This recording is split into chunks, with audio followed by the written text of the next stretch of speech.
asalaamaaleykum suñu mbokk yi am mbégte toogaat ak yéen fii mercredi seen émission capitale muy émission économique bu ñuy def fii Mader TV war a wax tey si tourisme te tourisme lan lañ si wax mooy dafa am gouvernement bu bees mu am ay orientation yoo xamante ne moom lañ koy laaj yan mooy orientation quelles orientations du nouveau gouvernement pour les défis de l'heure loolu mooy suñu thème tey pourquoi ñu jël thème bi daanaka le 5 juin bi ñu génne si conseil des ministres bi ministre du tourisme et de l'artisanat dafa def bilan wu tourisme 2023-2024 loolu moo indi mais balaa ñu xuus dem si biir poursuivre waxtaan bi maa ngi ànd ak ku ñuy wax El Hadj Ndari Gueye nag doon journaliste consultant spécialiste en ingénierie touristique bind ay bataaxal ay livres yu bëri ci tourisme xam naa dinañ si ñëw bu baax a baax maa ngi lay nuyu bu baax a baax El Hadj Ndari. maa ngi lay fay Charles bu baax kontaan bokk yéen plateau bi fii. waaw ànd aussi ak keneen koo xamante ne ku ñu ràññee la si tourisme muy Mouhamed Fawzou Dème nekk expert senior en tourisme président du collectif Parlons Tourisme bonjour et merci d'être là. bonjour asalaamaaleykum Charles di kontaan ci thème bi di kontaan aussi ci jataay bi pour ñu waxtaanee tourisme. jërëjëf Mohamed ak l'incontournable désormais Ibrahima Kandji qui est notre chroniqueur et par ailleurs président de Afrique Stratégie Développement. Merci grand d'être avec nous. Bonjour Charles, bonjour Monsieur Dème, bonjour Monsieur Gueye. Je suis très heureux de vous rencontrer sur le plateau pour la première fois, mais je vous ai lu en partant effectivement de certains éléments et donc je suis très heureux. Merci. Peut-être juste avant de se lancer, de dire alors El Hadj Ndari Gueye qui a publié un certain nombre de livres, beaucoup de livres même d'ailleurs, très récemment, au courant de cette année, si je ne me trompe pas, publié ce livre absolument sénégalais. Alors sénégalais, il faut bien lire ça, hein, c'est sénégalais avec D à la fin, un livre de référence que je vous invite à lire, alors qui est édité, c'est les éditions Azur. Alors, El Hadj Ndari Gueye, il en a fait d'autres. Il y a de quoi être foot du Sénégal. Alors, quand on voit, il y a de quoi être fou aussi du Sénégal. C'est toujours dans le cadre du sport. Un monsieur qui a toujours vendu la destination Sénégal avec les éditions toujours Azur et qui en a publié d'autres. On va en parler. Alors, je disais tantôt que, en fait, le prétexte de cette émission est justement le bilan qui a été fait mercredi 5 juin par le ministre artisanat muy Mountaga Diaw ak tourisme moom la def fale ci conseil des ministres boobu loolu moo tax ñu indi émission bi fii tey ci tourisme mais balaa ñuy wax rek tey bu ñu waroon toog ñuy wax ci tourisme xam que 2019 il y avait avant Covid après am na Covid tey Covid c'est suñu gannaaw bu ñu waroon tey wax tey yow laa koy commencé El Hadj Ndari tourisme tey fu mu toll. waa xam nga. xale dafay màgg président Senghor ci xam-xam bu rëy dafa invité woon lépp luy borom xam-xam di artiste li ñaan le quota culturel artistique fii ci Sénégal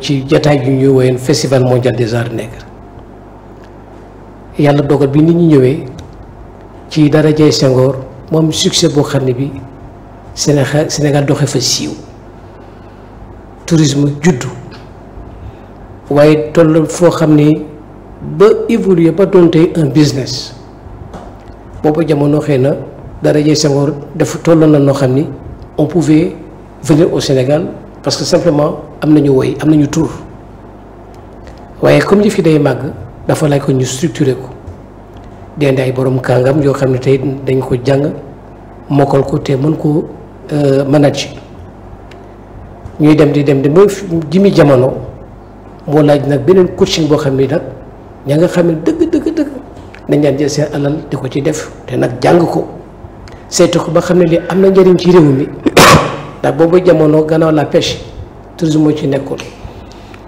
ñu naan les deux mamelles de l'économie sénégalaise la pêche et le tourisme dem nañ ba jimi jamono dëkk yi ñu góor fii lañ daan jàngee si di fi yónnee seen ay étudiants. Le Sénégal à l'époque nekkoon la première destination au sud du Sahara ku dëkk boo xam ne daal daf la yitteel fi nga yónnee donc say étudiants ñuy seet naka lay Sénégal di naka la koy manager waaye nag xam nga dañu ne ku naagu daagu te ku daagu ñu dab la ñu dem ba jëmee jamono ñu tëdd di nelaw. Alors on a fait du nombrilisme sans se soucier du lendemain.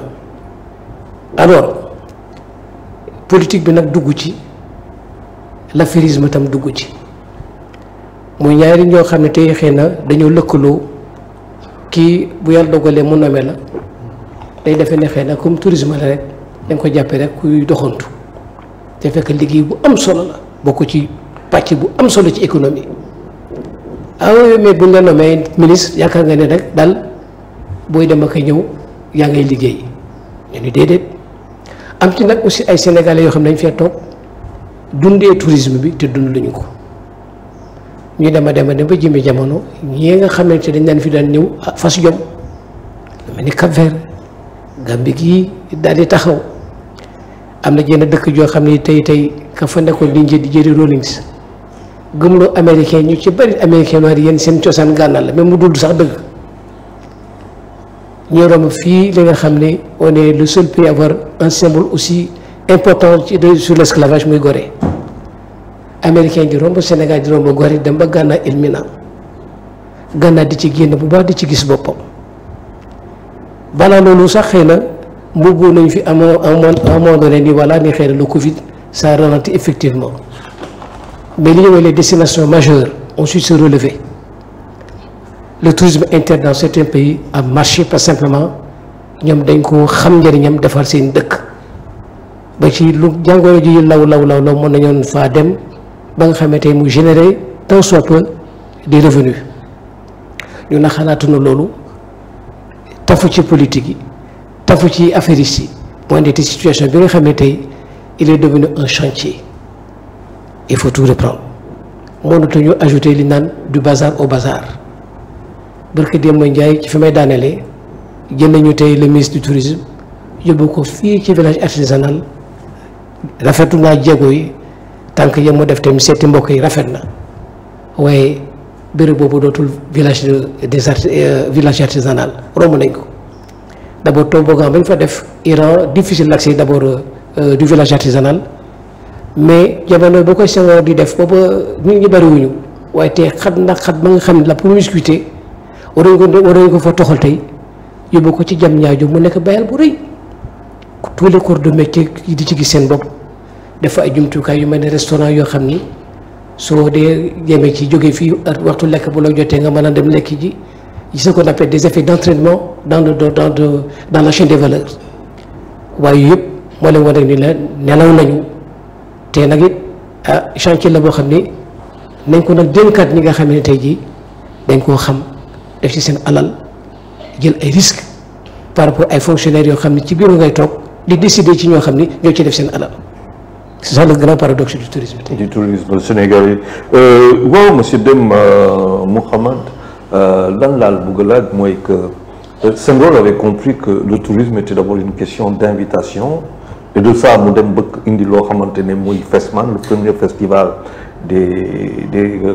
mondial des arts nègres. Et après cela mu am ay millions ak ay millions nit yoo xamante ne daawoon na ñëw Sénégal si jamono yooyu jamonoy Senghor.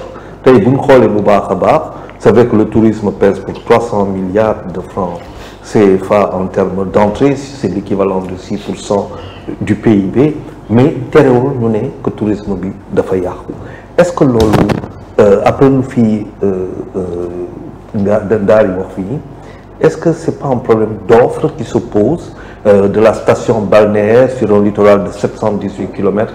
Est-ce que Sénégal tey perd tout le temps lu bëri par rapport à ces offres dans la variété qu'il aurait pu apporter? Oui, merci beaucoup Charles. Li nga wax moom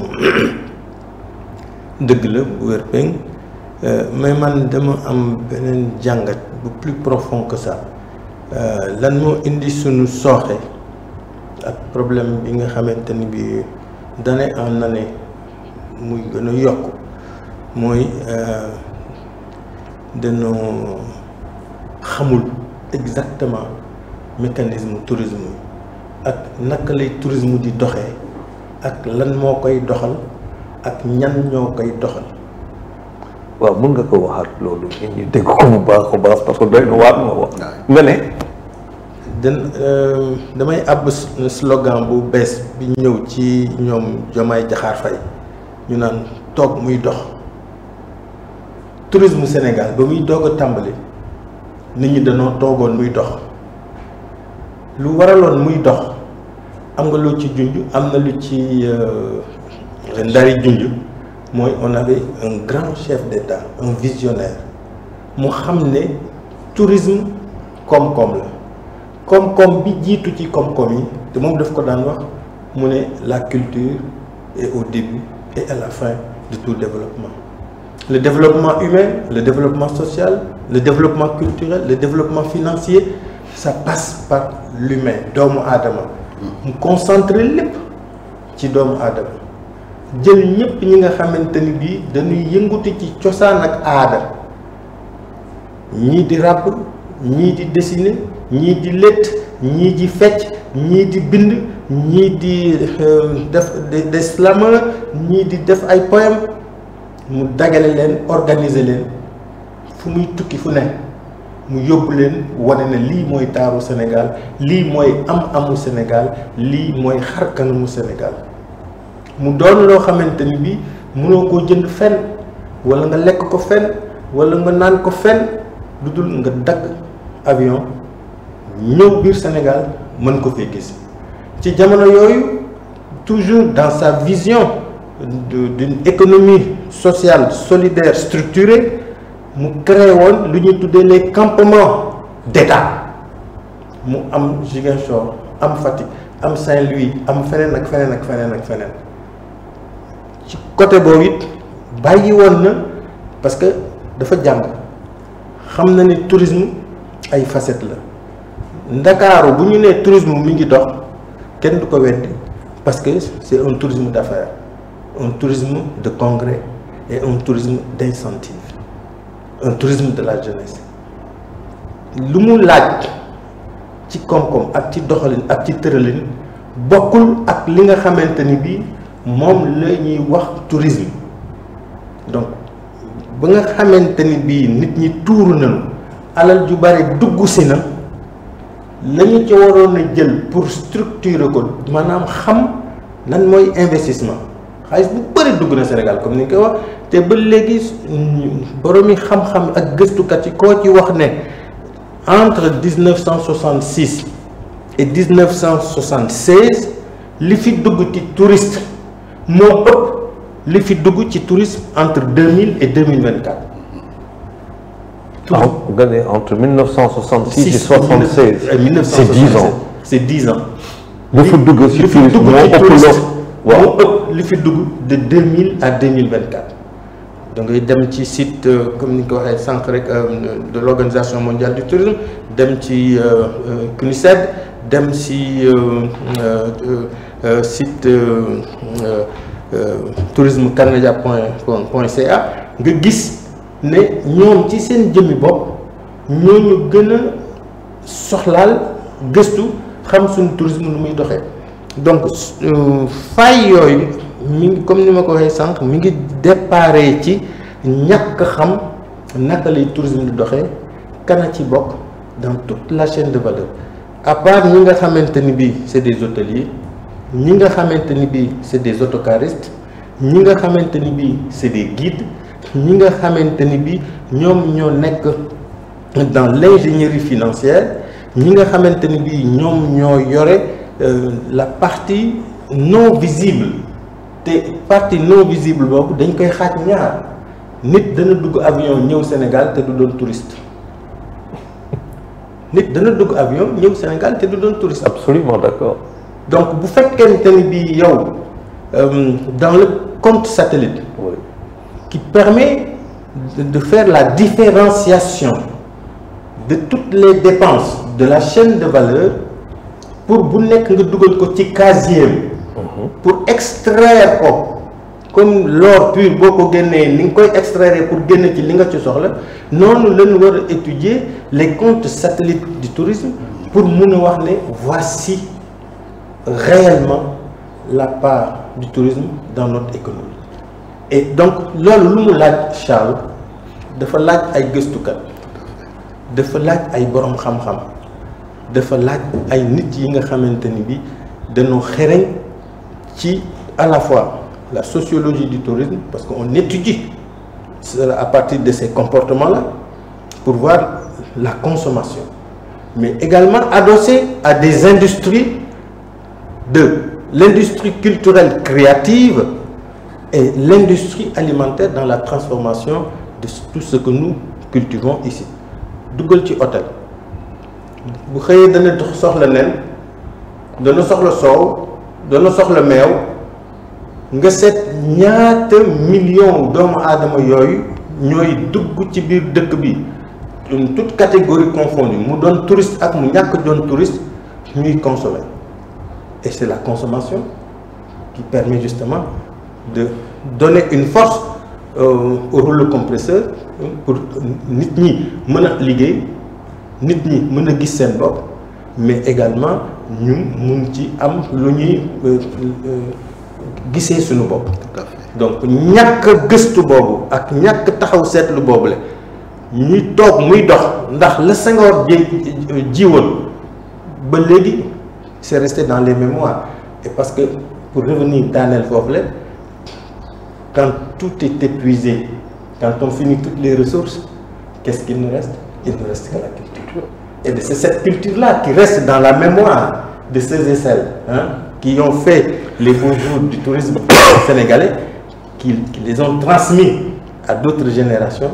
ñooy waral ñoom ñuy ñëw bu ñu ñëwee ne dañuy dem Gorée seen maam wala seen nijaay wala kii moo leen nettali woon li mu ne leen Saint-Louis, ancienne capitale du Sénégal, lii ak lii moo fa amoon, nii le brassage bi demee, tugg na fi génn na fi génn na fi, etc.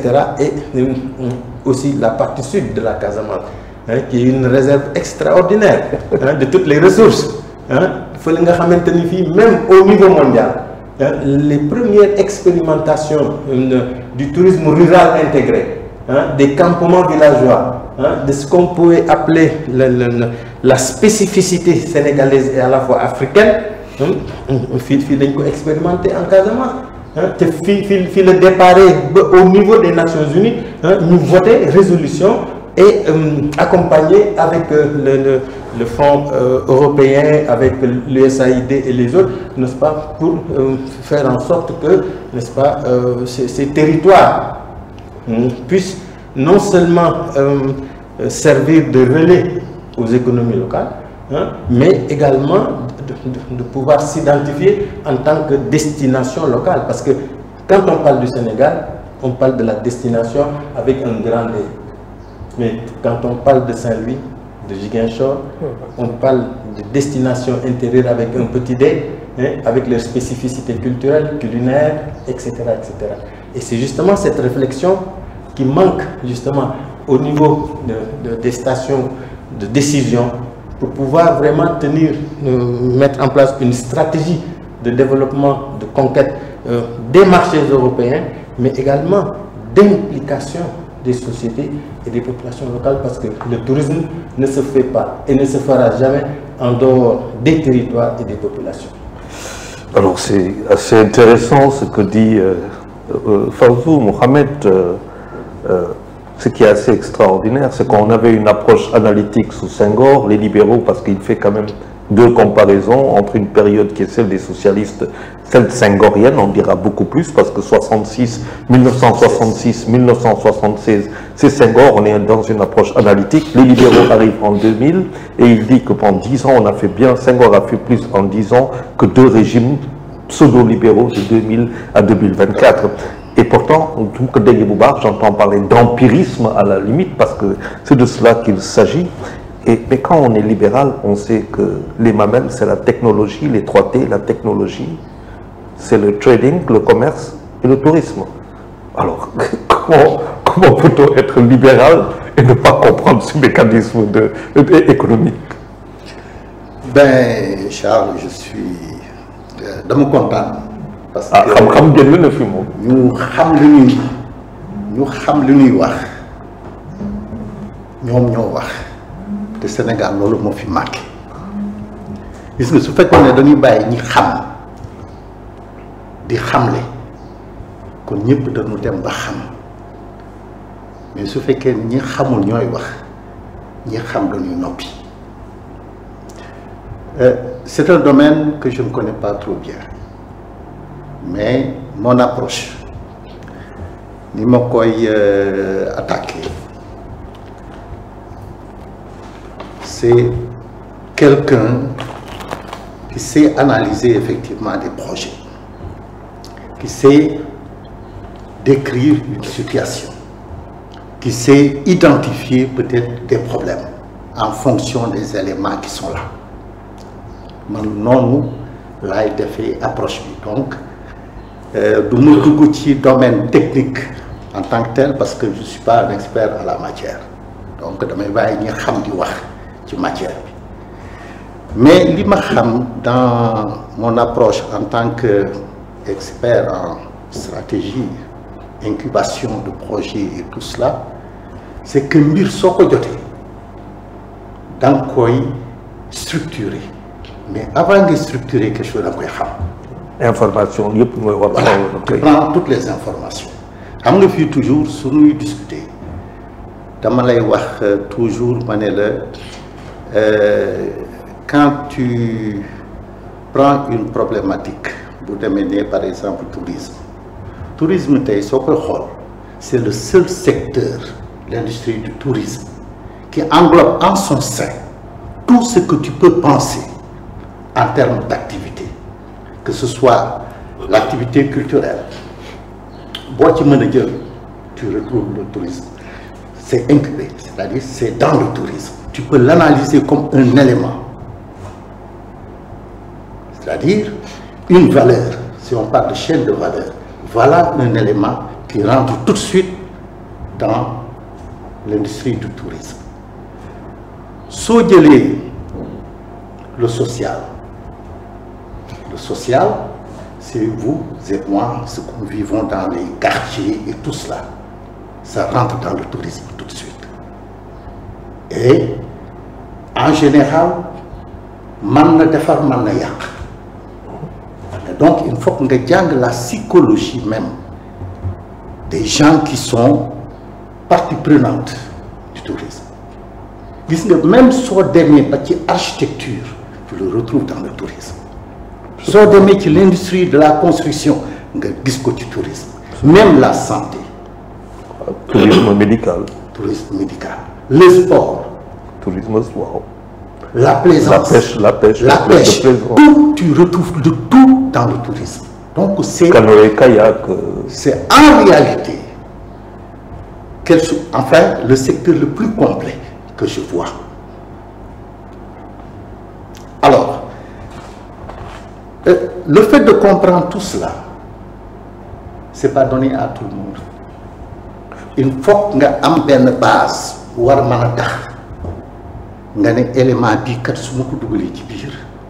voilà ce que ça va donner, c'est-à-dire l'input, l'output. L'extrait final, l'an lay joxe su ma toogee ba pare lu may joxe dafa am importance. Gis nga dans une affaire il faut voir les parties prenantes mais dafa am partie prenante proactive ñu nga xam ne ils ont intérêt à ce que le tourisme marche. C'est les hommes de l'art ñi xam tourisme ñu am intérêt et ils ont envie de façon désintéressée pour que lii ñu nekk nii muy seen activité mu nekk seen expertise mu dox. C'est ce qu'on appelle les parties prenantes proactives. Mais il y a des parties prenantes réactives sans le savoir. Des gens ils vont à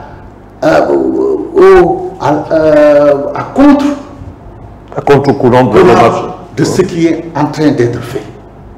Nous, c'est les affairistes. Ils peuvent tout détruire sur leur passage, mais l'essentiel c'est atteindre cet objectif qui est effectivement de truc. Je vous donne une anecdote que j'ai vécue moi personnellement. En 2000, quand le régime libéral est monté, fait que en 97, j'avais un projet de village afro-américain du côté de Ndayane. En face de la mer, j'avais eu 4 hectares. J'ai monté le projet avec les Américains. En 97, j'ai monté le projet avec les Américains. J'ai fait les démarches, on m'a attribué 4 hectares en face de la mer. Abdou Diouf était là, était président de la République. J'ai monté le projet d'incubation. J'ai fait toutes les démarches administratives au niveau effectivement de la localité. J'ai fait les plans du village parce qu'ils m'ont donné effectivement leur spécificité de comment ils voulaient que le village soit fait. Monter le projet. Je suis parti à Baltimore, dans le Maryland. C'est aux États-Unis, au Maryland, pas loin. Dans le Maryland. J'ai signé les contrats avec les Américains en ce moment-là. Je suis retourné au Sénégal. Malheureusement, en 2000, les libéraux sont montés. Qu'est-ce qu'ils ont fait? Ils ont saucissonné le terrain. Je peux te donner les noms des gars. Ils ont fait du côté de Mourkat. Wow. C'est ce qu'ils ont fait. Et il y a des noms qui se retrouvent là-dedans, qui ont des villas maintenant là-bas. Je te dis, c'est pour dire simplement que nous sommes dans ce pays. Tant que on ne va pas avancer. Ça, Dieu a fait que c'est un thème que nous sommes en train de discuter, mais j'ai jamais pensé qu'un jour je n'ai pas. Parce que la plainte que j'avais déposée pour ça, depuis 2000, c'est bloqué, c'est à Thiès. Ils ont anéanti le projet avec simplement des villas de juste pour des aménagements. Uniquement. Ils ont mis des villas. Et ils ont eu des villas, encore des villas. Et je peux te citer des noms, ils sont vivants. C'est ça le drame. Donc il faut que dans le tourisme, nous disions que tourisme. Parce que man, le temps que je suis nous avons mais pourquoi on nomme un ministre qui ne connaît même pas le tourisme? C'est un domaine qui est intéressant, mais qui est complexe. Qui est très technique, très économique, culturel, certes. Il y a tout. Mais très technique aussi.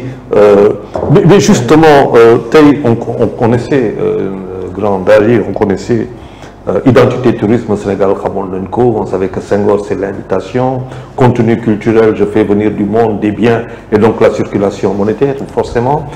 Donc Senghor a un trop. On a un littoral de 718 km. Senghor pense tout de suite station balnéaire, Saly Portudal, publicité Yahoo, par la suite on sait ce que c'est devenu. Mais vous nous regardez, c'est une industrie, industrie, est-ce que nous avons tourisme, parce que dans le cas difficile. Mais là, c'est une identité. Quand je vous ai écouté, je dis quelle est l'identité du tourisme sénégalais et l'Inde, si on a appelé autorité. C'est quoi l'identité de ce tourisme? C'est une très bonne question. Mais c'est dégager une sorte de consensus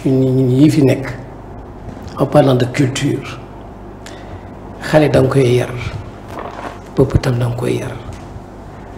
Mais à la base, on n'a pas une culture touristique et hôtelière. Xam nga dama dégg américain la United we stand bu ñu booloo dañuy taxaw. waroon nañu tey di jàngale ci instruction civique ba ci tuuti noo xam ka nga xamee ne que dafa jóge dëkkam ñëw ci yow teral ka boo ko fitnaal boo ko bunu xatal Charles li mu laajte dafa nekk lu am solo. Quelle est maintenant l'image de marque de ce pays? On a longtemps utilisé la teranga, un mot désuet qui ne veut rien dire maintenant. Tu te fais alpaguer par une noyade de mendiants, une mendicité têtue, presque incurable.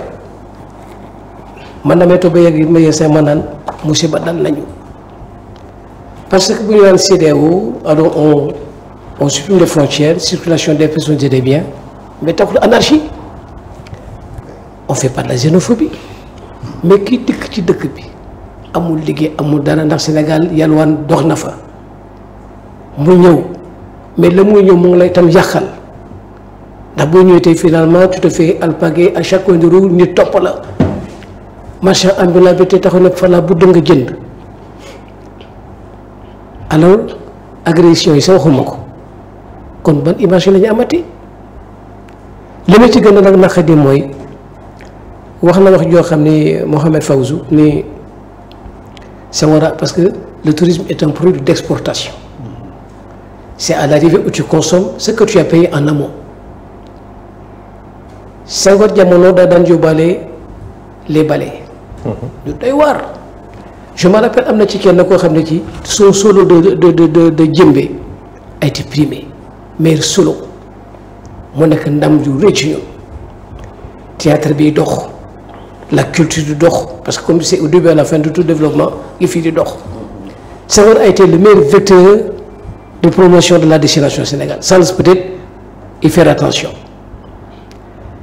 adduna dama dem ba ci mi jamono ñu teg loolu lépp ngir ay caaxaan politique ak xaalis kenn du ko liggéey di nga koy lijjanti affaire yi si dugg ci comme ni nga ko waxee yàq yëpp jamono Senghor y avait une dame qui avait compris l'essence li fondamental ak muy Germaine Acogny ak Moudra Afrique te ñu waroon nañu fexe ba bu américain bi ñëwee xam ni le xylophone ou le vibraphone vient du balafon xalam tey ji andi guitare boo xoolee tey une batterie y a la caisse claire Charleston mooy ak naan keseng y a les tombes y a les rototombes c'est-à-dire autant de timbres bagaru bu noonu la mel kon on devrait à la limite sax am na yoo xam ne parce qu'il a parlé du balnéaire mais ça nous a échappé naar yi dañ ko nangu ci ñun pourquoi seen dëkk rafet na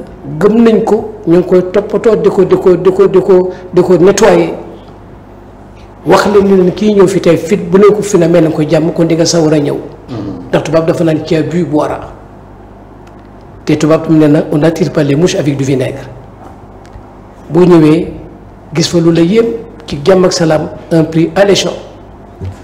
Malheureusement on n'a pas compris les effets positifs de l'aérien xam fii rek lañ ko xamulee et Sénégal waroon am beneen pavillon boo xam ne bii d'appoint pour uniquement charactériser la destination. On y va au Rwanda qui a connu une guerre 1994 lu métti 800 morts 800 000 morts ngay fay 66 € par jour ci hôtel 3 étoiles 344 € mooy à peu près 200 voilà mais di nga sawar a dem te wax dëgg yàlla ka fa nekk dañ naan dictateur la waaye bon même na aussi lu mu bëggal dëkkam on peut pas faire d'omelette sans casser des œufs waaye bu fekkee ne que loolu yëpp da nga ko yaa ko wax da nga seetu ni lii njëriñ la Serigne Abdou daan na wax ni sama màgg ci ëttam daan wax ni ñàkk dara te xam ko moo gën nga am ko ba pare te xamuloo ko Serigne Babacar Sy wax na ne boo dénk sa fas boo ko dénk sa xarit mais dénk ko xaritam confie plutôt le cheval à son ami plutôt qu'à ton ami mooy li nga wax sànq ne booy dénk dara da nga koy dénk ñu ko xam mais boo namee tey c'est pas une stigmatisation du critique envers les autorités mais man dinaa la woo ba xam ni mën naa la dénk lii oto bu yàqu duñ ko dénk maçon ne ko kay defar ko on n'a pas mis à la douane un politique on n'a pas mis carrément aux impôts un politique on n'a pas mis carrément à la gendarmerie un politique parce que xam nañ ni boo ko fa defee musiba am kon nag jox ko ki nga xam ne boo ñëwee day dóor mu daanu américains yi yàgg naa fa laa jàngee daan nañu yàgg ci ñoom te xam nañu doxalee boo gisee la lettre de demande d'emploi bu jógee ci francophone ak bu américain da ngay yëngu ci yàlla. bokkut du benn. même le CV ça. waaw bokkut fii kay CV livre lan lay yónnee. moom dafa def name surname sa tur ak sa sant. waaw bàyyi loolu mat fukki ligne yoo xam ne ñu tuddee résumé foo jaar.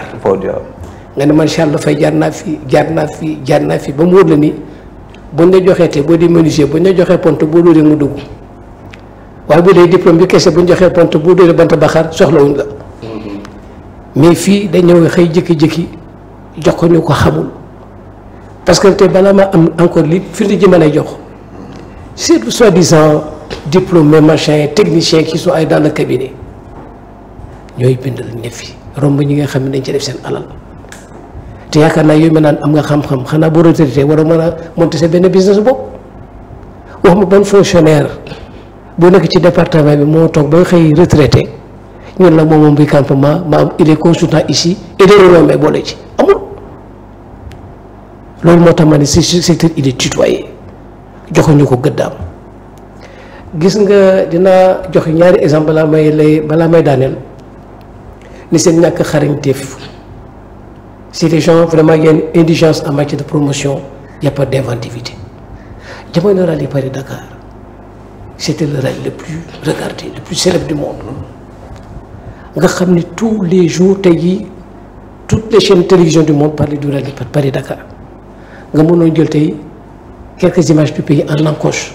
Voilà le Sénégal fii la ñuy jëm nii la dëkk bi demee muy une promotion boo xam ne qui ne coûte pas un centime on a loupé boo daan dem yebal kenn mu dem ca tout comme ça pour amuser la galerie le rallye est parti mu jëlaat avion ñëw Ndakaaru lekk jëlee per jëmam jamono Sadio Mané ji nga xamee ne tey fi ma nekk nii ci digg ndëndam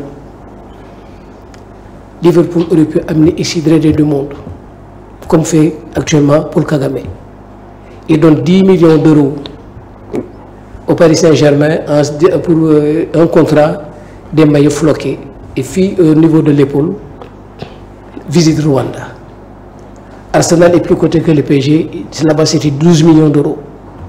Mais justement, est-ce que nous-mêmes on a compris quelque chose au tourisme? Justement donné beaucoup de Sénégal presque dans ce cas il n'y a pas dans ce cas on n'y comprendra rien. Justement est-ce que nous comprenons l'eau que question même si puisqu'il y a de nouvelles autorités qui sont là quand même depuis bientôt 3 mois boo xoolee le déséquilibre du tourisme parce que tam boo waxee tourisme au Sénégal c'est Thiès, Dakar, Ziguinchor, Saint-Louis ça va pas plus loin que ça. Moi je veux dire aujourd'hui quoi est-ce que yow donc si bëggoon yokk dara.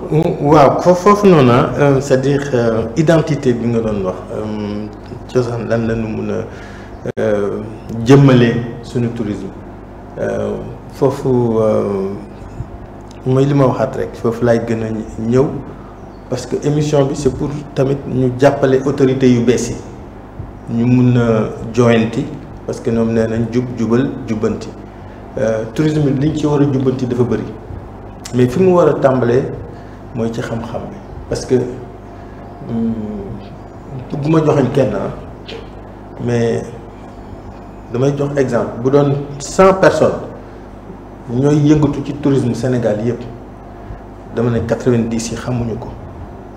mais 90% la ñu xamul nga wax. waaw ma ne 90% 90 nit ñi. xamuñu ko waaw te nag nit ki lu mu xamul da ciy tëñëx-tëñëxi rek nee naa la toog muy dox ci tourisme Sénégal rek lay am ba léegi nii lii fii ñëw ci ay nit du lu ñu liggéey waaw du lu ñu liggéey ci li comme yi ñuy wax maanaam suñu aada naan kii li muy def maama ma ko liggéey maanaam kii mi ngi dund ci alalu ku génn àdduna wala mi ngi dund ci barke maamam suñu tourisme bi ba léegi mi ngi dox ci barke Senghor ci li mu lay wax lu leer nañu li ma bëgg wax foofu le mooy commencé woon nañu tabax suñu identité ñu gaawantu jaay xam-xam ay littéraire indi la teranga sénégalaise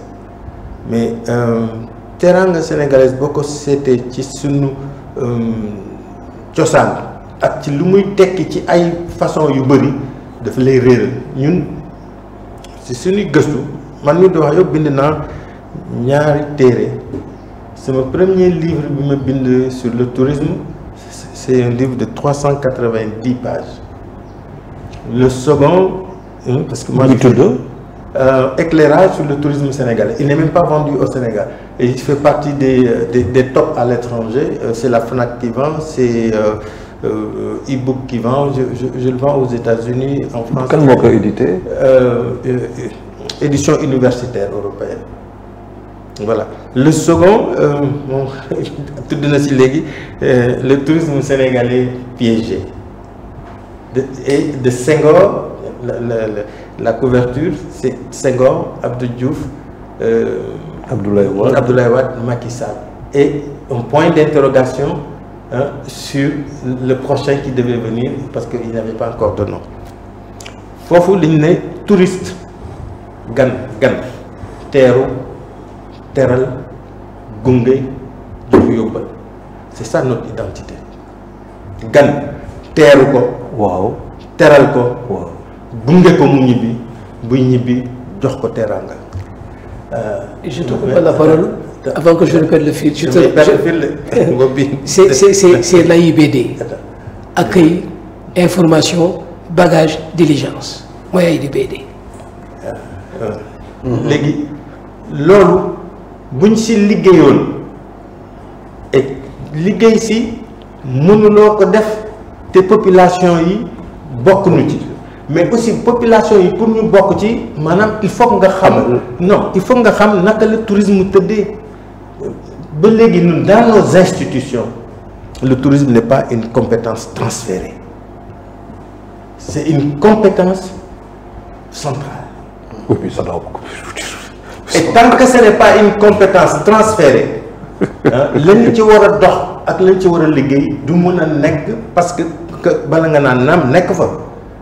Alors donc li nga xamante ni bi mooy mën a indi identité tourisme Casamance et pourquoi d'ailleurs les coopérants ñoom ñoo njëkk fippu dans tout le Sénégal Casamance moo njëkk am office de tourisme mais office de tourisme privé après Saint-Louis parce que waa fonds de développement européen ñoom ñoo leen ñoom xam nañu ni tourisme di doxee ñu def benn convention de coopération entre l'île et Saint-Louis pour mën a taxawal foofu aussi benn office de tourisme et c'est à travers les offices de tourisme que la ñuy mën a mailler justement tous les produits qui sont susceptibles d'être transformés en produits touristiques mais si la ñuy identifier si la ñuy éduquer si la ñuy informer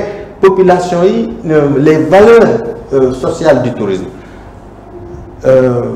dinaa ñëw ci Abdoulaye Wade Abdoulaye Wade mosul gëm tourisme te wax na ko fa laa bëggoon ñëw mais il n'avait pas tort je vais m'expliquer vous avez parlé du tourisme social mais il est important ça c'est le déclic de chez l'habitant c'est le déclic de ce qu'on appelle les maisons d'hôtes c'est la déclinaison lan moo ko indi mais ñun suñu man maa ngi fàttali ba ma nekkoon xale sama nijaay sama magu yaay mu mbokk ndey ak baay sama papa frère am bu mu mbokk ndey ak baay ay doomam dañu doon ñëw di vacances ci ñun bu ñu doon ñëw sama nijaay daf leen doon jox ay yóbbal yu bëri ay bagages yu muy ñëw indiwaale sama magu papa bi moom it comme il était un villageois day indi ginaar day indi gerte yi day indi dugub day indi ñebe yu muy bay foofu yëpp mu ñëw indi ko c'est l'esprit solidaire maanaam xale yi dañuy ñëw ci biir kër gi danañu lekk danañu naan mais danañu indaale en Europe ñoom ils l'ont très vite compris et ils l'ont transformé en économie sociale solidaire. Absolument. Alors donc ce qui développe le tourisme dans les quartiers nit ki day ñëw dal si sa kër muy évoluer au lieu muy indi ay bagages muy diis il fait profiter le magasinier le commerçant le fruitier le légumier et le commerçant d'à côté kiy jaay ginaar kiy jaay xar kiy jaay meew kiy jaay buy ñëw mu def ci biir enveloppe bi 25 000 francs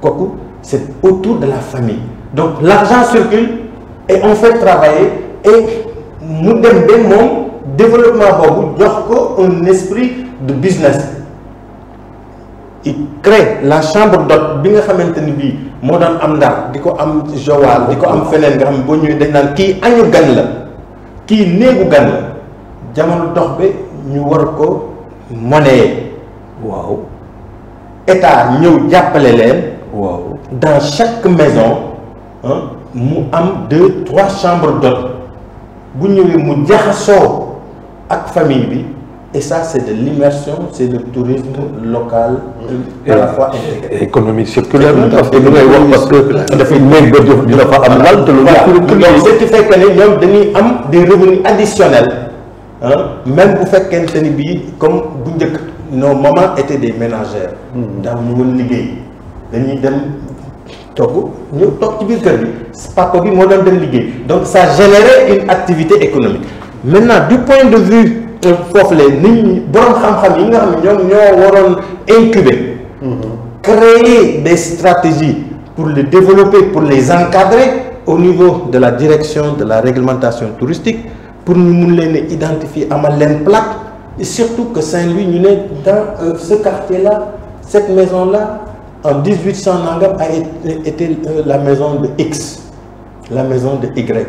Et ça créait également de l'emploi pour les jeunes guides qui étaient formés à la fois dans l'histoire de la ville et justement de comment accueillir les touristes. Maintenant, Abdoulaye Wade, on peut lui reprocher tout ce que l'on veut. Il avait une vision plus moderne du tourisme, mais également c'était un économiste. Quand il a fait faire le bilan du tourisme sénégalais, il y a 300 milliards. C'est du temps de Abdoulaye Wade que c'était 300 milliards. Mais aujourd'hui, le tourisme génère 560 milliards de francs CFA dans les caisses de l'État. C'est du temps de Abdoulaye Wade que c'était à 300 milliards. Abdoulaye Wade a dit que je ne crois pas au tourisme. Effectivement, parce que jamono yooyu boo seetee les gros bonnets qui avaient main sur le tourisme étaient des étrangers. Donc, et après tout retourner chez eux. Et qui après tout retourner, il dit je ne vais pas appuyer un secteur, mettre de l'argent, structurer pour que cet argent-là m'échappe. Donc je n'y crois pas. Mais en disant je n'y crois pas, mais c'est lui qui a lancé les bases, n'est-ce pas, d'un tourisme moderne avec le monument ici, monument de la Renaissance, avec comment on appelle ça, la place du souvenir africain, la place du souvenir, avec les grandes salles de conférences de Diamniadio, de ceci, de cela, les autoroutes, les ceci, de ça, parce que l'aéroport a été parce qu'il visait un tourisme beaucoup plus diversifié, mais qui allait également porter Dakar comme étant la capitale africaine des rencontres, et c'est là où il a lancé l'esprit du Népal.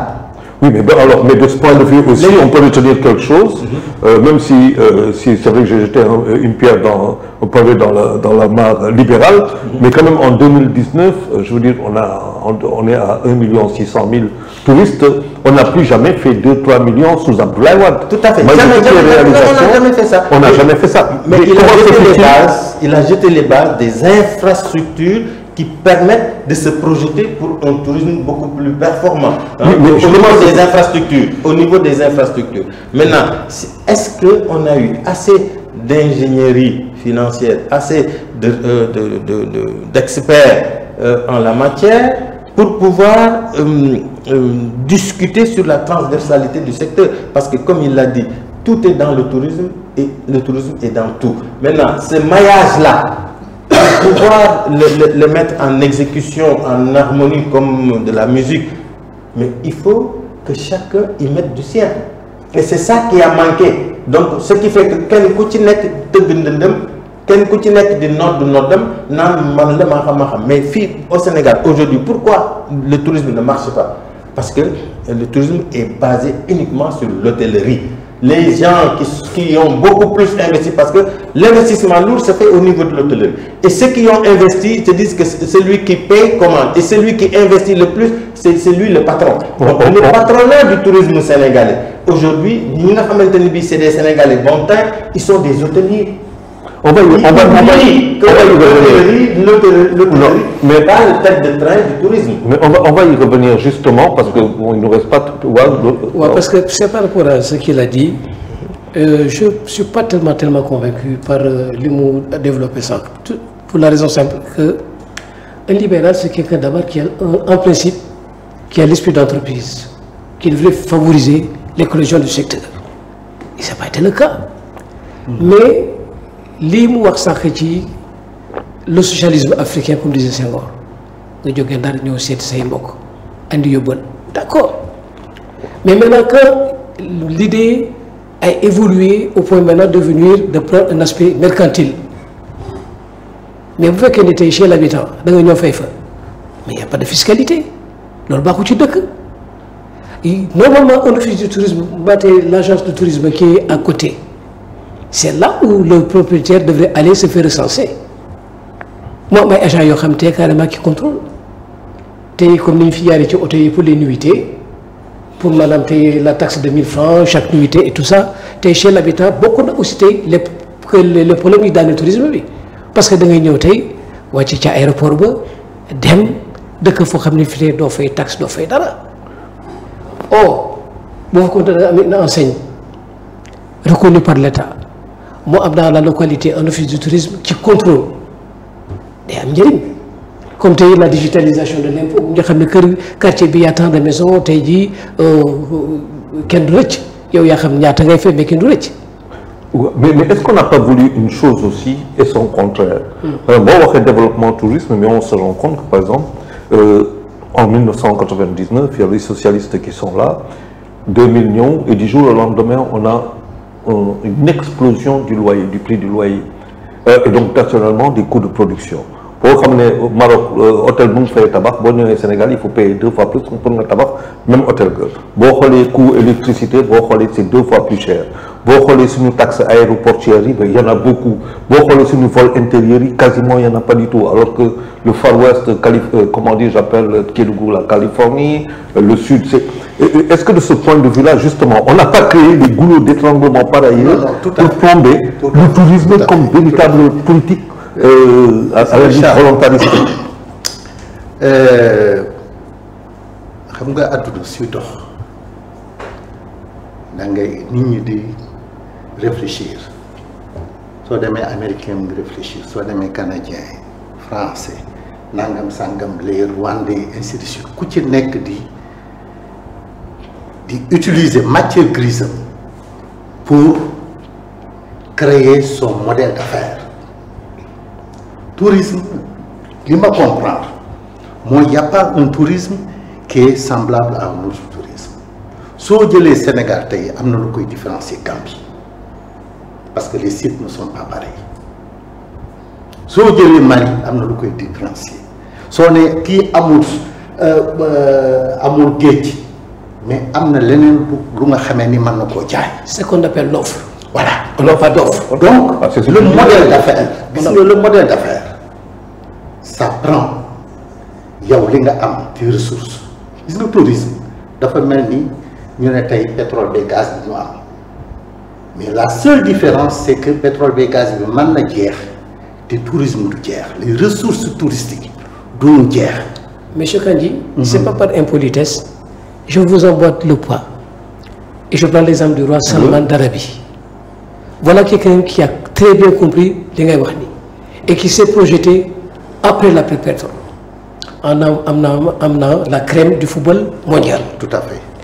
Il y aura un package qui est Umra et une finale. Migrant, ça veut dire, moi mon problème, c'est que nous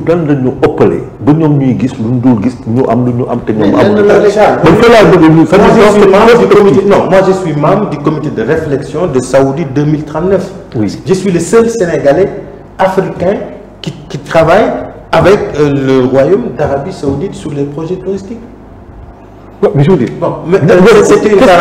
qu'est-ce qu'ils peuvent voir de ce qu'ils n'ont pas et faire en fonction et nous avoir ce qu'il faut et ne pas voir. C'est la question que je pose. C'est quoi ces contradictions finalement? Parce que nous sommes pleins de contradictions finalement. Charles, le problème, il est constant. Et tant qu'il n'est pas résolu, notre tourisme va marcher avec un seul pied. D'abord, il faut comprendre que c'est un secteur transversal. D'accord. Qui est très important, où il y a des interrelations et des interactions qui doivent être synchronisées, mais également des hommes de terrain, des hommes de recherche, parce que ce n'est pas un secteur où n'importe qui peut venir occuper n'importe quel poste. Je disais tantôt que notre tourisme est basé sur des acquis. Sur des acquis. Dans les tourismes, c'est des hôteliers.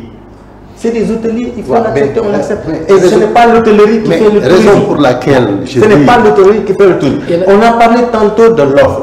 Mais non, ñun li ñu am ci offre. kenn xamul toll sax mais dañ ko exploiter dañ ko xamul. et chaque gouvernement qui vient on te dit il faut diversifier l'offre, on a un problème d'offre. Mais non, on n'a pas un problème d'offre. On a un problème de ressources humaines, des personnes capables de réfléchir, des personnes capables de comprendre les interactions du tourisme, de comprendre quels sont les enjeux, quels sont les défis, et comment monter les projets, et avec qui les monter, et comment les financer. Mais je veux justement dans cette lancée-là, justement on parlait d'orientation, les orientations du nouveau gouvernement face au défi de l'urge du tourisme. Tey boo doon wax orientation du nouveau gouvernement sans leur faire la leçon parce qu'on n'est pas là pour ça, ils ont leur projet, mais lan ngay waxoon tey si tourisme par exemple? D'abord, il faut restructurer le secteur, aussi bien au niveau public qu'au niveau du secteur privé. Il faut trouver les bons interlocuteurs justement, avant de trouver également ces bons interlocuteurs, il faut que le ménage se fasse au niveau de l'administration, au niveau du ministère. Je viens de vous dire tout à l'heure qu'on n'a pas de base ni d'outils de travail. C'est-à-dire, il nous manque le code du tourisme. On n'en a pas. Il n'y a pas de code du tourisme.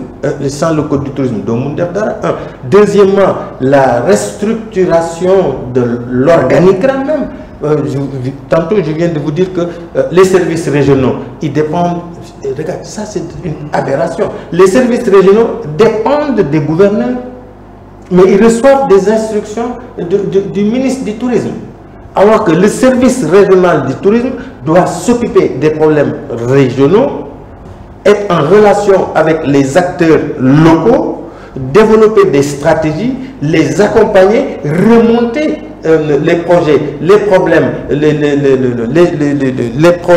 problèmes et tout ce qu'il y a comme ambition, tout ce qu'il y a comme développement de l'offre à faire pour que en haut, à l'office par exemple du tourisme, à l'office national du tourisme. Voilà. Maintenant, tant que on va faire comme on a toujours fait, on ne peut pas faire du neuf avec de l'ancien avec du neuf. Non, je veux dire, il faut que nous fassions de vraies sélections. Les gens qui sont dans le secteur du tourisme, qui comprennent les enjeux du tourisme, qui savent avec qui il faut les faire. Et également, comme vous l'avez dit, l'ingénierie économique, le tourisme est basé sur des projets. C'est des projets. Mais les projets, il faut que ce soit des projets bancables. Maintenant, le plus compliqué encore, nous, notre tourisme, c'est le foncier. Le foncier, il y a un litige, une incompréhension totale. Regarde, le tourisme sort le Tindor. Même le baykat bi sort le Tindor. Même l'éleveur bi sort le Tindor. Le tourisme sort le espace. Le toll non, même l'éleveur bi sort le, même le baykat bi sort le. Mais est-ce que justement on a essayé une seule fois de mettre ensemble les éleveurs, les agriculteurs et les investisseurs, parce que c'est différent. Qui investir, il ne regarde que les retombées de comment il va fructifier son argent. Retour sur l'investissement. Voilà. Maintenant, est-ce qu'on a mis des... Moi, j'ai une question pour vous deux là. Voilà. Est-ce qu'on a vraiment des... J'ai une question. Bon, moi, li ma lire naa ko ci PSE bi le tourisme li ñu consacré au tourisme. Lire ko sur des plans stratégiques, stratégie du ministère du tourisme. Tout est beau. C'est-à-dire, on n'y arrive pas. Dans les lire Kibi, tu te dis, mais nom de Dieu, mais ils écrivent bien. Mais j'étais dedans, je suis l'expert. Maintenant, moi, en tant qu'expert, vraiment pas expert junior, mais des seniors, des gens, vous avez vécu ça et vous continuez effectivement à vivre. Il y a dans des instances, dans des trucs, et bon, le nombre de livres, lui qui est le seul intervenant au niveau de... au niveau mondial, non, je suis décoré, je suis le seul Sénégalais décoré héros mondial. Qu'est-ce que personnalité du monde. les autorités woon nañ la. Voilà, mais loolu ban action ngeen def bu war a mën a tax tey aujourd'hui ñoom les autorités savent qu'effectivement il y a des gens qui sont là, qui peuvent les aider, qui peuvent les conseiller, qui peuvent intervenir effectivement dans un secteur qu'ils connaissent. Il y a un cinéaste qui s'appelle Tidiane Aw. Que j'ai connu d'ailleurs. On était jeunes. Le père de Karim Aw, un ami. Tidiane Aw, il a fait un film qui s'appelle Pour ceux qui savent. Document yooyu ngay wax ki bokku ci man bokkuma ci. Au Sénégal, le drame de ce pays, on n'aime pas les gens qui réfléchissent justement. Et ça va dans leur si tous les bons restent chez eux, on est forcément dirigé par des médiocres. Tout à fait. dañuy bañ ko am xam-xam dañuy bañ koo xam ne kii am na njëriñ. Tu es diabolisé. Un jour, je suis allé dans un collecte sur le tourisme. Il y avait un logo, c'était un logo de l'ASPT. Alors, nous avons aussi pour nous expliquer, on a donné la création du logo à une dame. Mais c'était quelque chose de compliqué.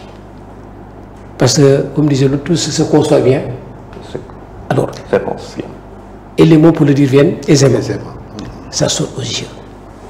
Sauf que de temps en temps, de temps en temps quand même, ça demande une explication. Bon, c'était le logo de Peugeot, moi la puissance. Mercedes, le triangle, c'est des faisceaux lumineux, etc., etc., etc. Alors cette dame était perdue dans des explications, mais alambiquées. Bon, moi, j'ai les cadeaux, bon, pareil, le mot d'ordre a été, quand moi invité qui, il y en a deux.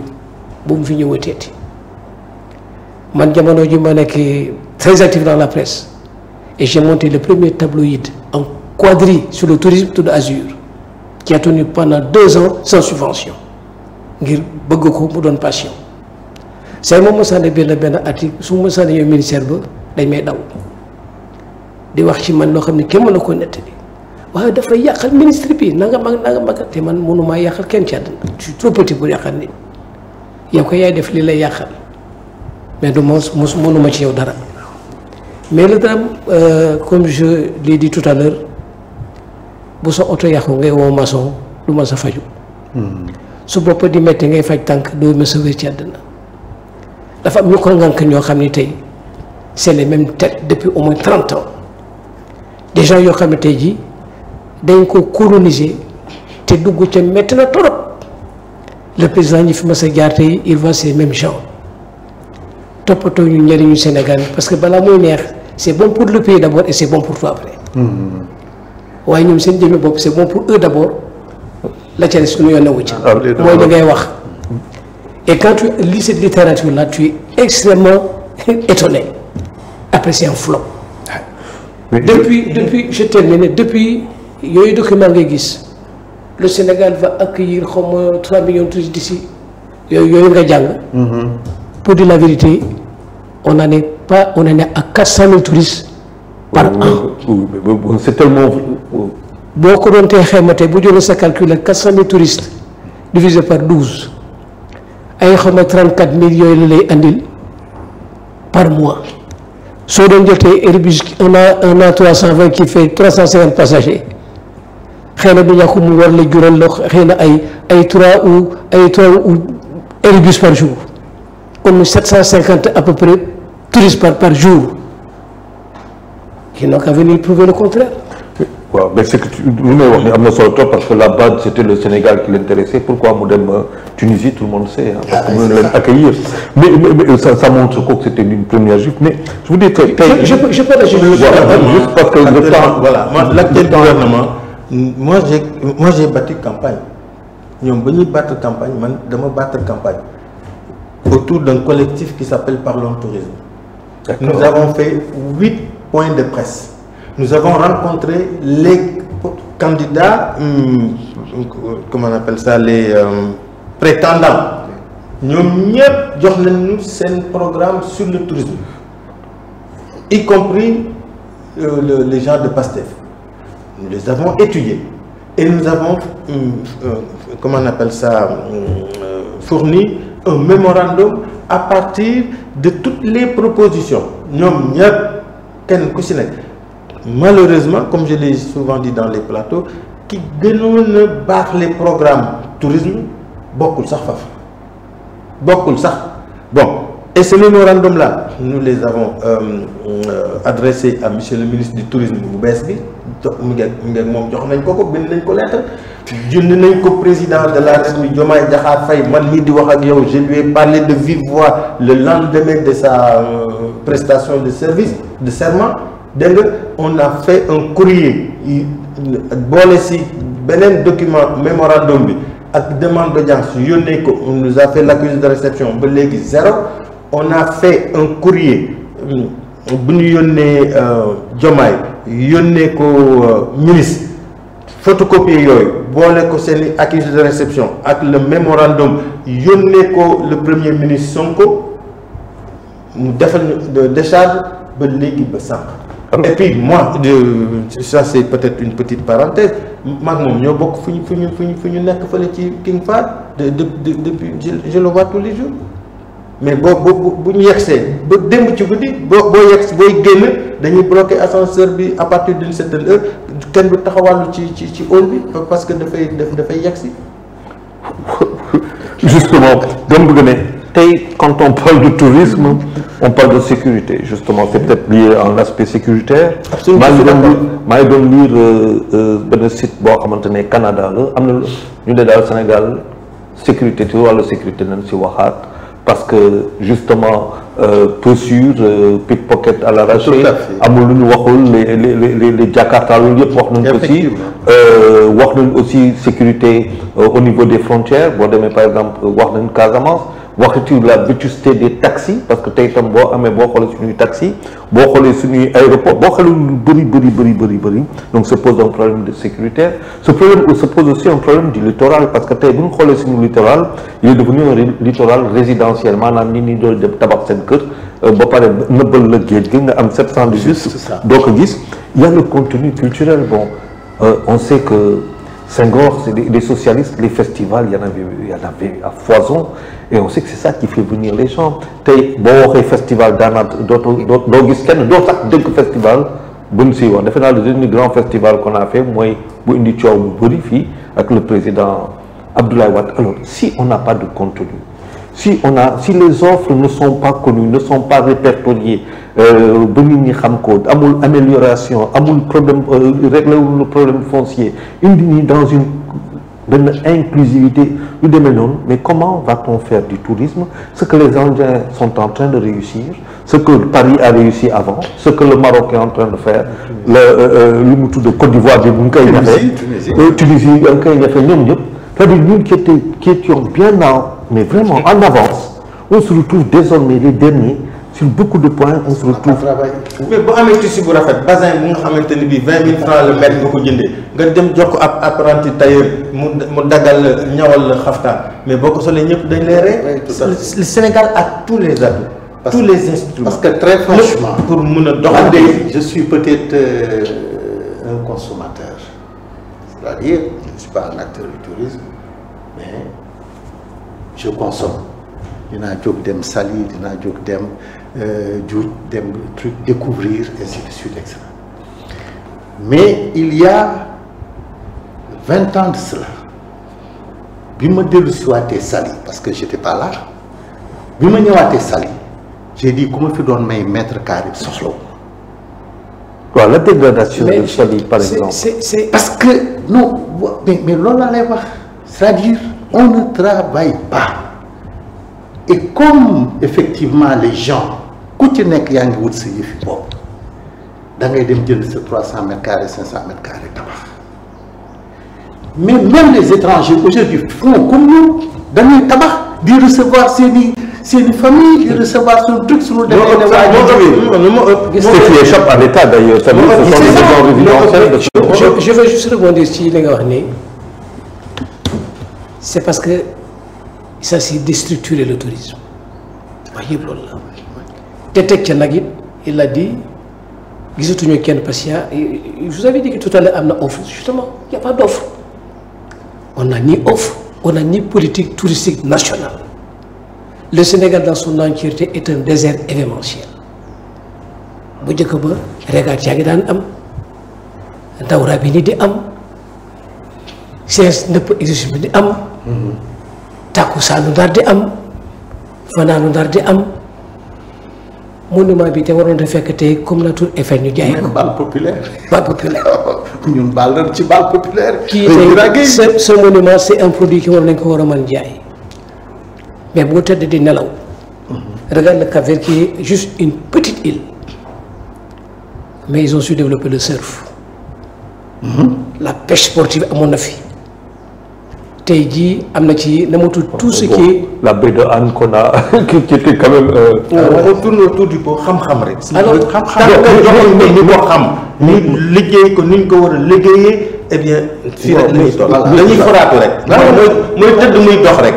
mais je veux dire tey damay yeggali gis nga Stevie Wonder ñëw na fi ñaari yoon fii que muy liggéeyal sama doomu ndey la ñu bokkoon classe et quand Stevie est venu voir Abdou Diouf parce que ci la bokkoon ci ñu ko doon topp ba mu ñëw c'était le démarrage carrément des CD il voulait implanter usine CD te fu Stevie Wonder toog andi ñu mbooloo il y a pas longtemps il y a à peine 2 semaines il a eu la nationalité ghanéenne ki la wax naan Jerry Rawlings a dû mettre dans la tête des Américains fii la seen cosaan fi ngeen bàyyi ko te xëy na sax du dëgg mais à commencer par le chef de l'État il y a pas meilleur vecteur de promotion qu'un président parce que yaay gàddu yëf yi man am naa projet boo xam ne je l'ai soumis un jour aux gens de l'ASPT ne la phénomène inverse je vais créer un week-end à Atlanta Georgia bien New York pour amener la quintessence des artistes ici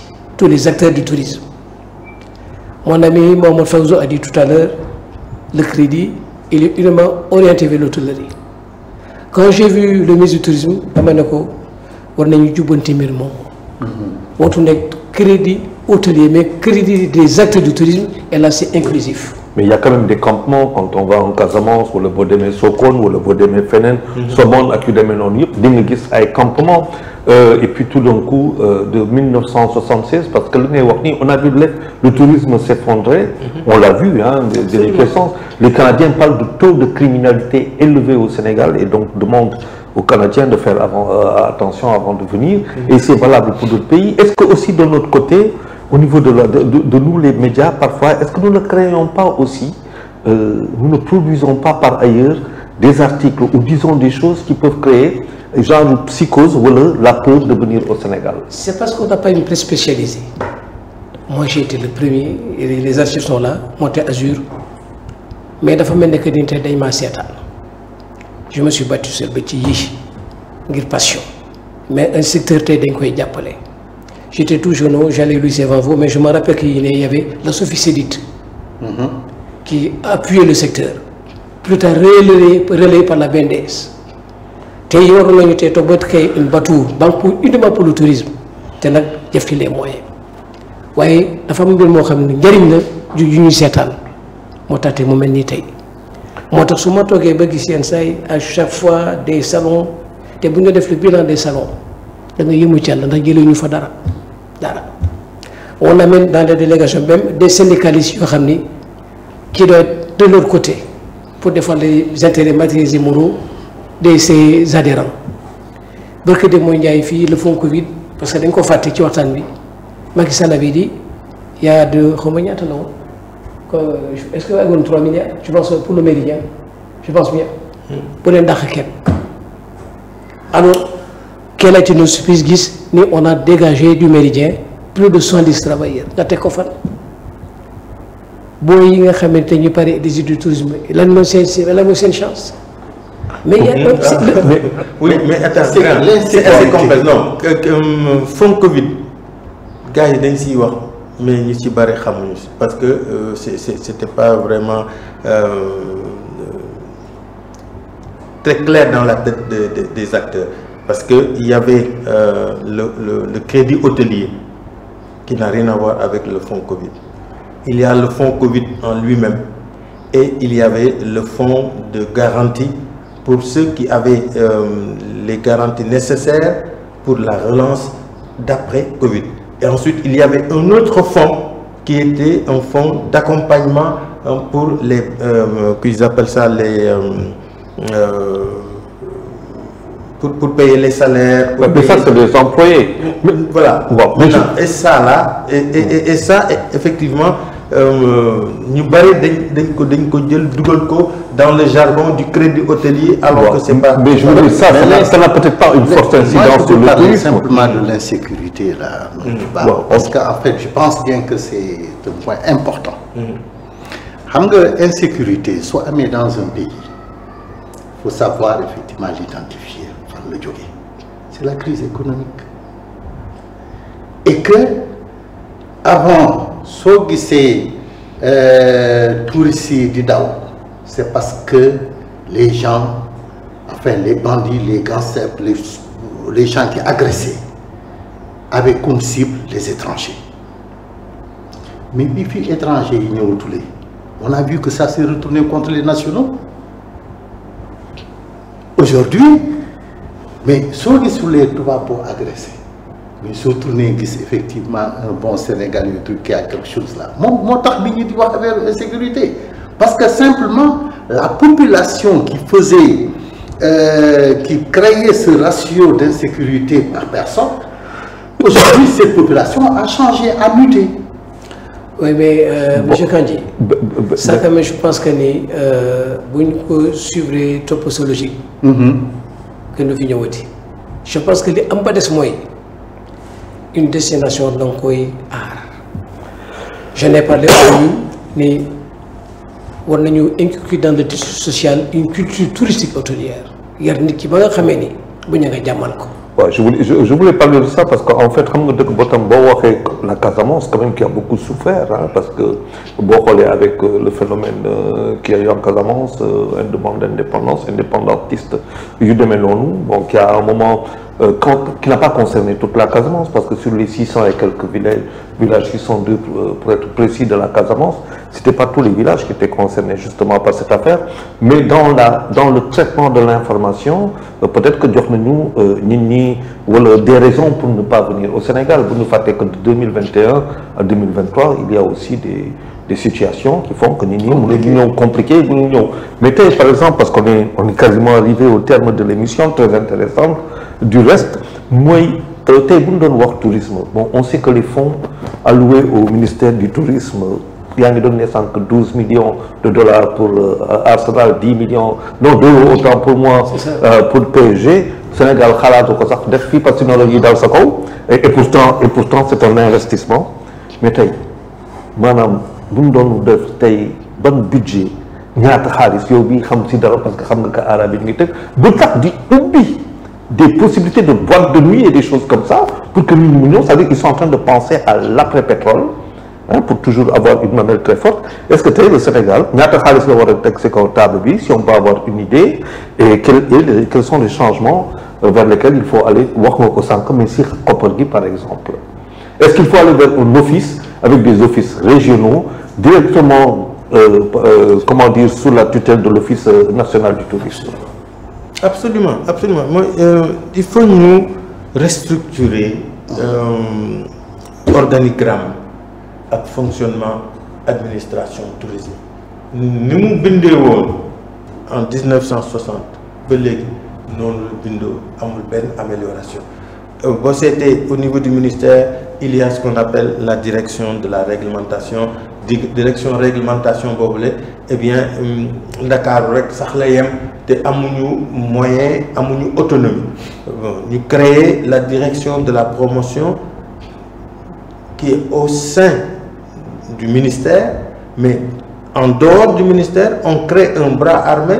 Un tout déco agence de promotion donc ils ont différencié la promotion institutionnelle et la promotion commerciale. Donc l'agence sénégalaise de promotion s'occupe de la promotion commerciale et la direction de la promotion institutionnelle. De la promotion institutionnelle. Mais nous avons de l'autre côté, ça c'est une décision politique, ça, qui ne sert pas le tourisme. On crée la direction de l'investissement et de l'aménagement touristique qui est au sein du ministère du Tourisme, qui doit faire de la stratégie. Et de l'autre côté, on crée la SAPCO, qui est une société autonome qui n'est pas sous tutelle, donc qui a une hiérarchie fonctionnelle et non pas une relation de hiérarchie de structure. Alors, donc ce qui fait que, comme nous l'avons dit, il faut nous réorganiser, n'est-ce pas?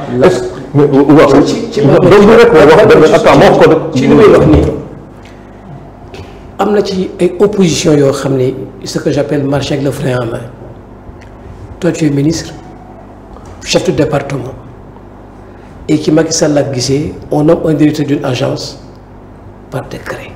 yow tànnaloo te sa collaborateur boo xam ni da nga saytu ba xam ne tey kii bu toogee ci agence bi tey doxal. waaw mais président moo la ko imposer. waaw mais te mu am c'est important ce que je dis mu am opposition boo xam ne tey. qui est visible de la ko wax mais dana la xamal le directeur d'agence ni décret moo la fi teg yow en tant que ministre mais décret moo la fi teg. On est en train justement les Sénégalais ont décidé d'un changement loolu yëpp lañ dindi lu bees lañ bëgg ils veulent un tourisme qui marche fort qui va employer peut-être 500 000 wala 1 million 500 000 jeunes ak yu demee noonu loolu la Sénégalais yi bëgg tey. Est-ce que loolu tey mën nañ def en sorte ba nga xamante ne la destination Sénégal qui coûte plus cher ni Sénégal fii dafa cher par rapport à Tunisie ak yeneen et pour les mêmes hôtels. Mais grand, c'est normal. C'est-à-dire que quand tu produis peu et tu as des charges, tu as des gens qui sont... C'est la loi de l'offre et de la demande. Sénégal, su amoon ñu bëri ñuy consommer tourisme, mais tourisme bi dafay yomb. Mais tout ça c'est mais tout ça mais su fekkente ni bii c'est une seule poignée ñooy consommer. waaw dëgg bi dafay cher. waaw kooku benn la ñaareel bi si topp waaw non kooku benn la ñaareel bi si topp mooy di ne mënuloo def promotion de la destination te ñi nga xamante ni bii yow defaloo étude et une segmentation des marchés. pour xam boo wootee àddina bi yëpp ñëw nga invité ay nit sa kër nga ne da ngay ñëw añ si sama kër tu prévois 10 personnes nga togg sauve pour 10 personnes 200 personnes ñëw dugg si est-ce que danañ lekk. Oui, mais je veux dire bon l'État du Sénégal quand même n'est pas à ce niveau d'inforganisation xoolal le festival de jazz de Saint-Louis bi gars yi si mbedd mi la ñuy tëdd. waaw mais parce que est-ce que am na partenaire am na partenaire non c'est parce que dañ am problème de capacité d'hébergement c'est-à-dire que on ne peut pas promouvoir une destination ouvrir une destination te fekk ne nit ñi ngay accueillir les infrastructures d'accueil ak tout ce qui est dedans. Vous avez parlé tantôt des chauffeurs, vous avez parlé des taxis, vous avez parlé mais tout ça c'est la chaîne de valeur mais ñoom est-ce que xam nañu ne si la ñu bokk de façon à ce que ñoom ñu identifier leen ak taxi normal yi di daw nii. waaw mais loolu tax ma ne Fawzou loolu tax ma ne. man lu ma compte loolu tax ma ne mais ñun est-ce que xam nañ lu ñu bëgg ak lu ñuy def est-ce qu'on n'est pas contradictoire ça veut dire que tey on a un État. qui décide que boo xoolee festival de jazz de Saint-Louis mu nekk festival bu mun a indi 5000 personnes. ce objectif mooy que festival boobu dans les 10 à 15 ans à venir mu indi 500 000 voire 1 million de personnes. absolument kooku dafay dugg si benn programme boo xamante ne dem si liggéey loolu tax ma ne. office moo koy def. mais tant que c'est centralisé c'est-à-dire que le ministère n'est pas impliqué dans ça. Non, attendez, c'est-à-dire ma question encore une fois, moi je suis dans un changement de paradigme. Moi les insuffisances on les voit tous les jours ñu ngi si, mais sinon on perd notre temps quoi. dañuy toog fii di waxtaan mais on perd notre temps. Est-ce que tey Sénégal boo xoolee NB dafa def des 3T da nga ko wax sànq dafa def de la technologie. Aujourd'hui l'Inde c'est le laboratoire digital de la Chine. demain xëy na moo koy romb. mu def du commerce. tous les médicaments yoo xamante ne daanaka ñu ngi koy jënd Sénégal yu bëri même buy jaar France Inde lay jógee. trading dans le commerce lu bëri ñu ngi koy jënd mu def leneen du tourisme ba nga xamante ne tey ñu bëri ñu ngi dem Inde ba di doon ay bouddhiste. ba di doon ay bouddhiste sax ci tubaab bi donc dafay jaay destination. tey bu fekkante ne ñu ngi Sénégal wax bi bëri na ñuy wax ni te incapable de faire ce que Senghor a réalisé de 1966 à 76 en recevant des millions dégg naa en une année 9 millions de personnes ñëw nañu Sénégal en un an maanaam romb population sénégalaise su fekkente ne Senghor moom réussir na loolu te ñun des années après on ne peut pas, est-ce qu'on n'est pas désespéré aussi bien de encore qu'on a de nouvelles autorités? On est en train de encore de tourner en rond parce que tout ça je pense qu'on l'a dit, on manque d'inventivité. Le festival de jazz bi ngay wax ni tey mooy encore rek li Tidiane aw wax pour ceux qui savent. Au début c'était le centre culturel français qui avait initié, qui avait démarré donc le festival de jazz de Saint-Louis.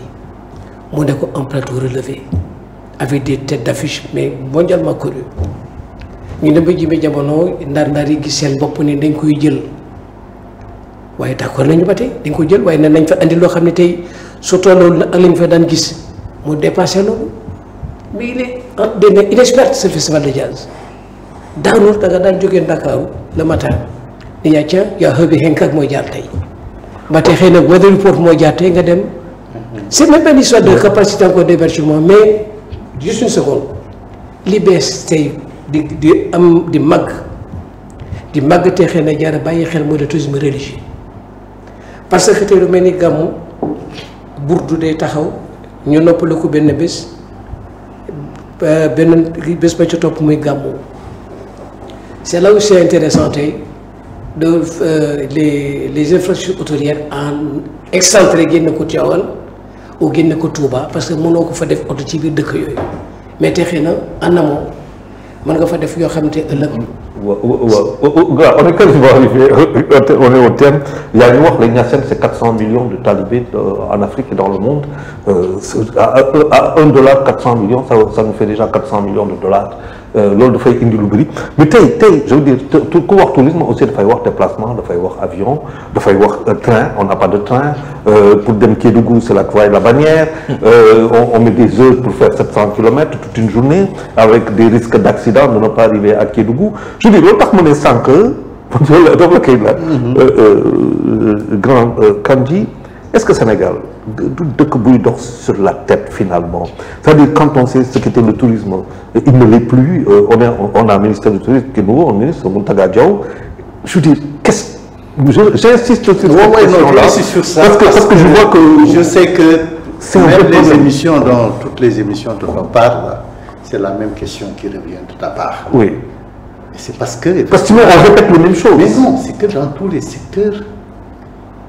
secteur boo jël tey le même constat ngay def les mêmes problématiques nga ci déceler dégg nga est-ce que on marche sur la tête yàgg nañ marcher sur la tête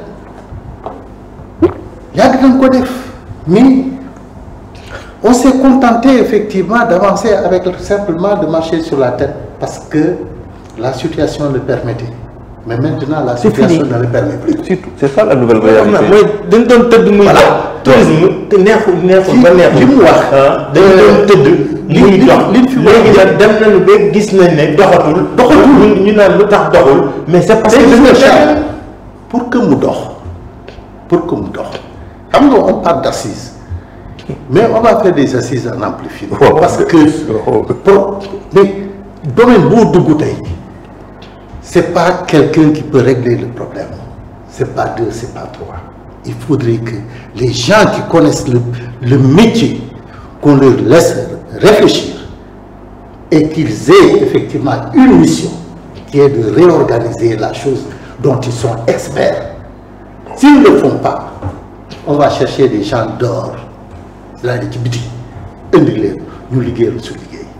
Senghor bi ñuy wax nii mais Senghor avait des conseillers étrangers mais c'est lui qui donnait le tempo, c'est lui qui donnait la vision.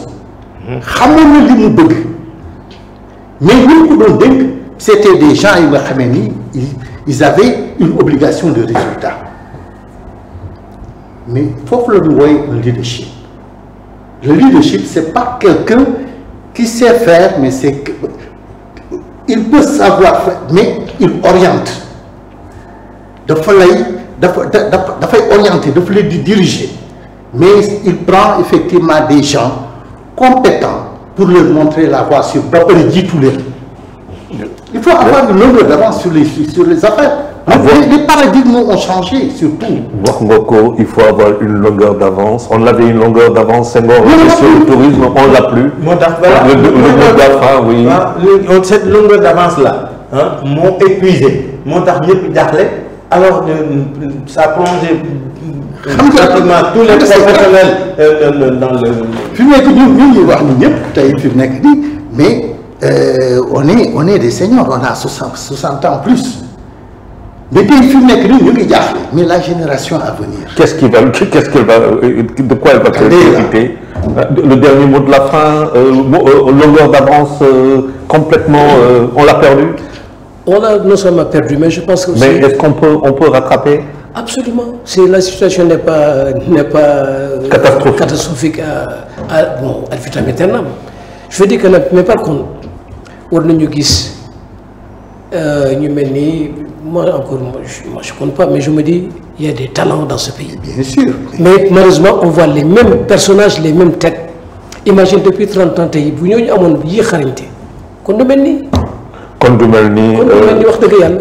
pense que il faut que nous yaatal yëf yi andi ñoo xam ne mosuñu leen gis te yàlla dénk leen te tant soo ba xam-xam. C'est ça. ñoo xam ñoom. Ndaari ñaata grand Ndaari ñaata livre nga bind si tourisme ba wan leen ni moom ba bëri na de. Voilà. ñaata nga si bind. am na yoo xam ne sax amatuma ko. Il y a des oh j'en ai fait à peu près 15. 15 oui par là. Ndaari. Nous étions avec El Hadj Ndari Gueye, journaliste consultant, journaliste aussi consultant et spécialiste en ingénierie touristique. Merci d'avoir été là avec nous, Grand Ndari. Et puis aussi Mohamed Fawzidem, qui est connu, seul Sénégalais à se retrouver dans le cercle fermé et qui plus est en Arabie Saoudite, reconnu dans le monde pour ses travaux dans le tourisme, qui a écrit 2 livres qui ne se vendent pas au Sénégal, comme quoi, bon, nul n'est prophète parfois, on n'est pas toujours prophète chez soi. Expert senior en tourisme, président du collectif Parlons Tourisme, mais j'espère qu'on parlera de plus en plus tourisme parce que Khalis lay indil comme lay indil sérieux bi te seen salle bu mu doon wax xel xam defe naa ñun ñoo demul comprendre que xel ak comme la doon wax te defe naa loolu daal war nañ si jàngat bu baax a baax a baax di la remercier bu baax a baax suñu grand Ibrahima Kandji nekk suñu consultant président aussi d'Afrique Stratégie et Développement. C'était un grand plaisir. Wow. Moi, si j'ai un mot de la fin, je pense qu'il faut repenser également à côté de la promotion et tout, repenser à la signification de l'AIBD. Accueil, information, bagage, diligence. C'est pour les travailleurs. C'est pour c'est pour l'aéroport. On m'a vendu l'aéroport international Blaise Diagne. Maintenant que le service soit assuré convenablement, ça c'est leur affaire. Ça c'est leur affaire. Et c'est une obligation que le service soit ainsi fait. Je vous remercie. Rendez-vous mercredi, Inch'Allah, pour ce numéro économie capitale. D'ici là, portez-vous bien. Merci. Au revoir. Merci beaucoup, Charles.